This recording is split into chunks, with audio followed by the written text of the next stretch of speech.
पश्चिम बंगाल के पहले चरण के लिए आज शाम को चुनाव प्रचार थम जाएगा। इससे पहले बीजेपी नेता और देश के रक्षा मंत्री राजनाथ सिंह ने जौनपुर विधानसभा क्षेत्र में एक चुनावी रैली को संबोधित करते हुए राज्य की ममता सरकार पर हमला बोला। उन्होंने कहा, आज मैं यहाँ जो माहौल देख रहा हूँ उससे मुझे देखकर ये लगता है कि अब हमें 200 से ज्यादा सीट जीतने से कोई नहीं रोक सकता। बहनों भाइयों, यदि आज आपके बीच में आया हूं तो नरहरि महतो के लिए वोट मांगने आया। आपके बीच में आया हूं तो बंगाल में परिवर्तन का संदेश लेकर आया।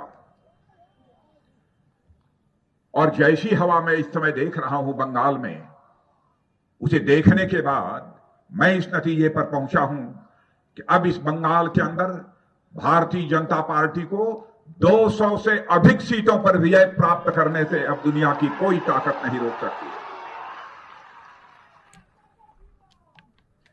ममता दीदी ने जब पहला चुनाव लड़ा था उस समय मां, माटी और मानुष के सुरक्षा की बात कही थी।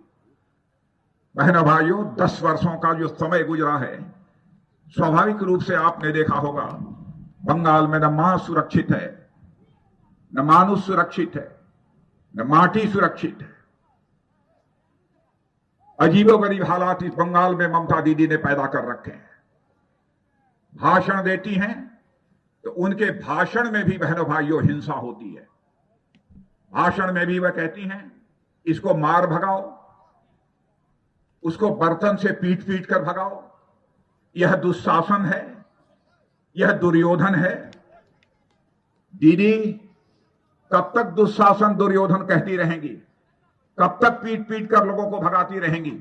बंगाल की जनता तो आपसे यह जानना चाहती है कि 10 वर्ष तक मुख्यमंत्री रहते हुए बंगाल की जनता के लिए आपने क्या किया है। यह इस बंगाल की जनता आपसे जानना चाहती है। 294 सदस्यीय पश्चिम बंगाल विधानसभा के लिए चुनाव 27 मार्च से शुरू होने हैं। 27 मार्च से 8 चरणों में चुनाव होंगे।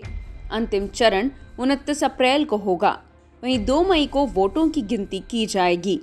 राजनाथ सिंह भी चुनावों में भाजपा की कैंपेन को धार देने के लिए पश्चिम बंगाल के जौनपुर पहुंचे हैं।